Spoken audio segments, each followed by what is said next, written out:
Саламатсыздарбы достор, дагы бир жолу. Бүгүн биз сиздер менен JavaScript программалоо тилиндеги функциялар менен таанышабыз. JavaScript'те функциялар кандай иштейт экенин үйрөнөбүз. Достор, JavaScript'те функция жазуу үчүн function деген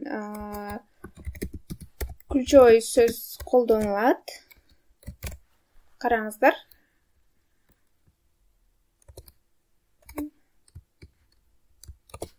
Бизде function деген сөз жазылып туруп, андан кийин биздин функциябыздын аты жазылат дагы, андан кийин каша алынып, ал каша негизинен могул каша негизинен параметрлерди кабыл алуу үчүн алынат да, бул функция экенин билдирет. Жана андан кийин бул жерде биздин аткарылчу амалдар ушул жерге жазылышы керек болот, достор. Мисал катары көрсөтөйүн. Бизде функция түзөлү. Бир функция түзүү үчүн бизде ушундай function деген сөзүбүз керек делет да. Бул негизги функция экени, бул нерсе биздин түзүп аткан нерсебиз JavaScript'ке функция экенин көрсөтөт да. Эми function дедик дагы, биз function'ды атын мисалы info деп атасак, биздин функциябыздын аты info болду. Жана ал функциябыз эмне иш аткарат жазып көрсөк, мисалы консольго салам дейли. Салам деп жаздык. Эми караңыздар, биз консольго салам деп жаздыкта, биздин функциябыз салам деген нерсени чыгарышы керек, Бирок, достор, бул жерде эч нерсе чыкпады. Биздин функциябыз бар, бирок ал функцияны биз чакырган жокпуз. Мисалы элестетип көрүңүз, бизде машина бар болсун, Бизде машина бар, бул машинанын бир функция деп элестетип көрсөңүз, машинаны сиз барып жүргүзбөсөңүз, ал машина жүрбөйт го. Ошол сыяктуу эле бул функцияны дагы өзүңүз чакырышыңыз керек. Ал функция жогоруда жазылган менен, кандай иш аткарары жазылган менен, бирок ал функцияны чакырбасаңыз, ал функция жумушун аткарбайт. Ошон үчүн биз бул жерде info деген функцияны чакырып алдык. Функцияны чакырыш үчүн анын аты жазылат дагы, жана ал функциянын мындай кашасы дагы жазылышы керек. Эми чакырып көрөлү. Эми бизде салам деген сөз чыкты, Салам деген сөзүбүз чыкты, караңыздар. Достор, эми бул кашанын эмнеге кереги бар экенин айтып кетсем, функциялар, достор, бул өзү дагы параметрсиз функция болушу мүмкүн, жана параметрлүү функция болушу мүмкүн да.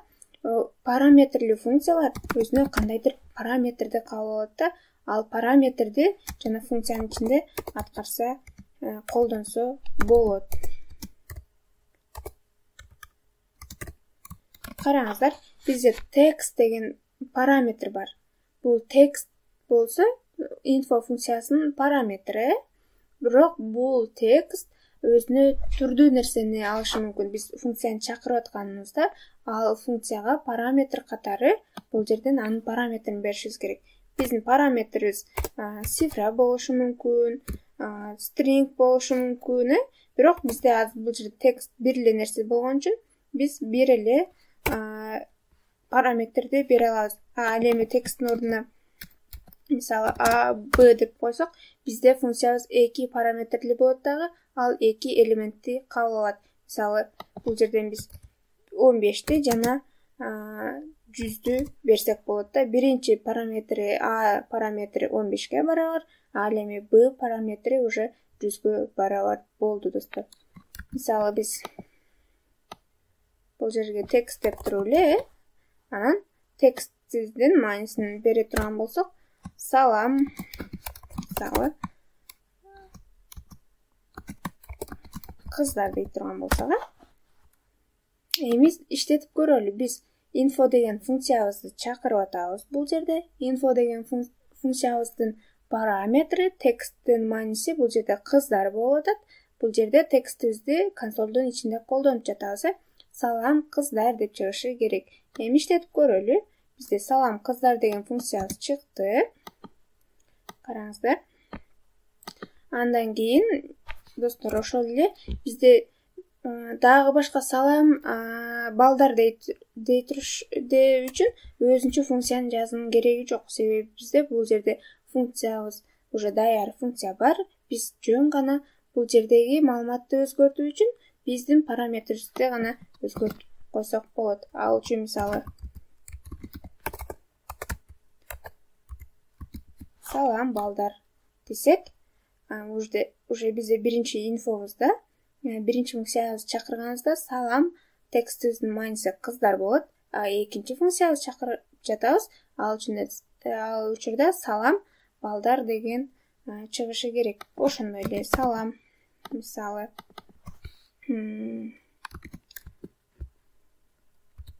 салам Айбике дей турган болсок, салам Айбике деп чыгыш керек. Салам мисалы Айдар дей турган болсок, бизде салам Айдар деген функциябыз чыгат. Салам кыздар, салам балдар, салам Айбике, салам Айдар. Ошондой эле бул жерде саламды алып туруп бул жерге каалаган текстибизди чыгарсак болот, достор.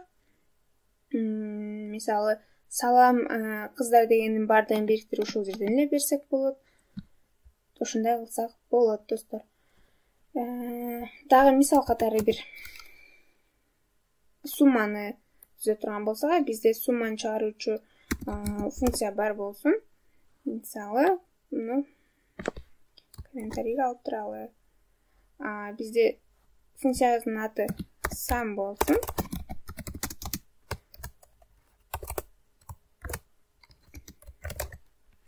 Ал консольго эки санды кошо турган болсун. 10го 15ти кошо турган болсун.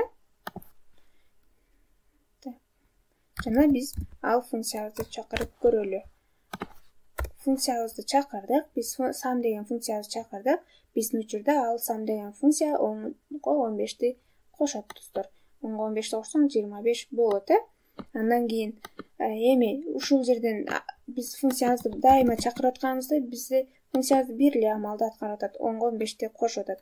Биз эгерде функциябыз түрдүү сандарды кошо туруш керек болсо, мисалы биз эки параметрди берели дагы, а жана б параметрин берип, а жана б параметрине ага бны кошолу, Ал үчүн биз биринчи саныбыз бул жактан мисалы 20га 30ду кош дей турган болсок, биздин параметрибиз бул жерде а параметринин мааниси 20 болду, б параметринин мааниси 30 болду. Бул учурда биздин функциябыз 20га 30ду кошот.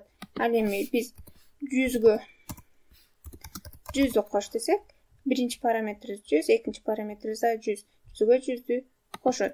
Ошондой эле биз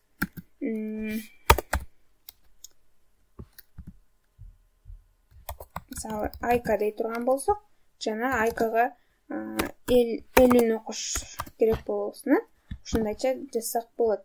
Эми караңыздар, биринчи учурда биздин а жана б саныбыз кошулганда экөөнүн суммасы 50 болот.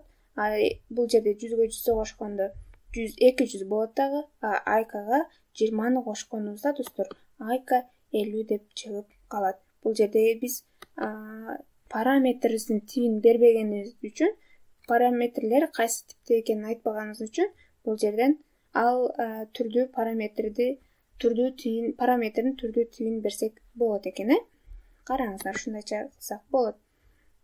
Ошондой эле, достор, мисалы функциялар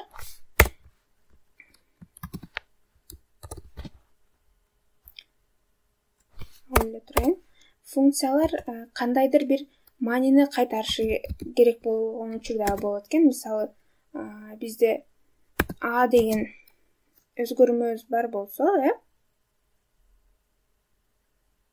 result деп коеюн. Result деп бизге бул resultка сумма деген функциябыз кандайдыр маанини кайтарып беришин каалай турган болсок, мисалы 15ге 20ны кош деп, анын ушул 15ге 20ны кошкондогу маанини resultка кабыл ала турган болсок, кайтарып бере турган болсок, ал үчүн функцияда return деген нерсе бар. Return деген жардам менен бул return деген кайтарып берүү, кандайдыр бир иш аракетти, жыйынтыкты уже аткарылган нерсени return аркылуу биз функциябыздан кайтарып беребиз.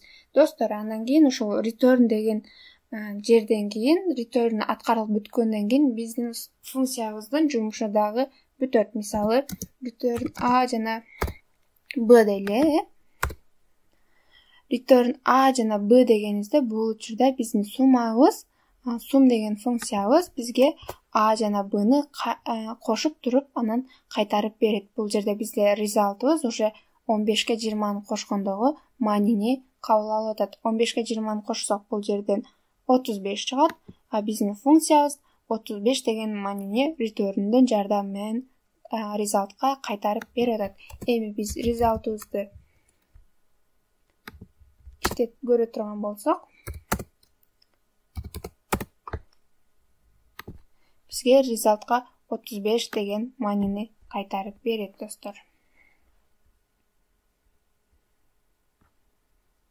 Биздин результыбыз азыркы учурда 35 болду, себеби бул жерде A менен B'ны кошуп кайтарып берди. Ошондой эле, достор, эгерде биз мынтип жазсак болот. Сумду бунун ичинде эмес, бир функция түзүп, дагы бир, мисалы, function, my function деп туруп,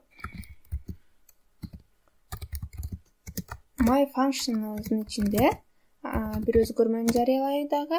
A деген өзгөрмөбүз бизде 10го барабар болсун, жана A деген өзгөрмөбүзгө ушу sum деген функциябызды чакырсак болот. Ага 15 20 дейле. 10-20 дейин. Андан кийин мисалы бул жерге биз сиздер менен көбөйтүп кошууларды өткөнбүз. Бул учурда караңыздар, бизде A'быздын мааниси 10. Ошондой эле бул жерде A'ны 10ду көбөйтөбүз, ушул суммага болуп калат да. Эми карап көрүңүздөр, бизде жыйынтык канча чыгат экени. А деп көрөлү дагы. Биздин my function'ды ылдыйдан чакырып алалы. Биздин my function'ыбыз кантип иштейт? Эми караңыздар, бизде A деген 15 бар, 10 бар. 10ду бул сумманын ичиндеги санга көбөйтөбүз. Бизде суммабыз канча жыйынтык берет, жана аны чыгарып алабыз. Эми бизде суммабыз 10ду 20га көбөйтөт. Бул учурда 200 болот, а 200ду кайра 10го көбөйтөбүз. Караңыздар, бизде 300 деген жыйынтык чыкты. Мен бул жерде 10го 20-ны кошобуз дегеним, көбөйтүү деп алып турмун. 10го 20-ны кошконубузда 30 болот. Жана 30ду 10го көбөйткөнүбүздөгү жыйынтыгыбыз 300 болду. Ал эми бул жерде плюс боло турган болсо, бизде 30га дагы 10ду кошконубузда 40 деген жыйынтык келип чыгышы керек болду. Достор, ушундайча биз функцияларды башка бир функциянын ичинде дагы чакыра алабыз. Бул функция өзү кандайдыр бир жумушту аткарат дагы, ошол жумушту аткарган ошол функцияны биз чакырыш үчүн ал функциянын мындай түрдө аталышын чакырып алабыз. Караңыздар, функцияны биз функциянын ичинен дагы чакырдык. Ошондой эле бул жакта функцияларды жөн дагы бир канча чакырып алдык. Бул жерде функциялар параметрсиз дагы болушу мүмкүн, жана параметрлүү функциялар дагы болушу мүмкүн. Ошондой эле функция иштеп чыккан маанини кайтаруу үчүн биз return деген нерсени колдондук. Бизде мисалы бул жерде консольго эле аны чыгарбай, биз анын маанисин кайтара турган болсок, мисалы my function'да мисалы биздин A'быздын мааниси 40, ал 40ты жөн эле консольго чыгарбай эле кайтарып бер деп атат. Бул учурда функциябызды иштетип көрөлү. Бул жерде my function'ыбыз эч нерсе чыгарганы жок. Ал просто жөн гана ушул жерде 40 деген маанини кайтарып берип атат. Ал үчүн биз кандайдыр бир консоль лог кылып, консольго чыгара турган болсок, my function'ды чакырып алышыбыз керек болот. консольго my function'ын жыйынтыгын чыгарыш керек болсо, анда 40-ты чакырдык. Же болбосо кандайдыр бир const деп туруп result деген өзгөрмө түзүп, ага my function'ын жыйынтыгын чыгар десек, анда биздин бул жерде rest деген result бизде уже 40-ка барабар болду. Эми result'ты чыгарып көрсөк, result'ын мааниси 40-ка барабар. Мисалы, ошондой эле my function'га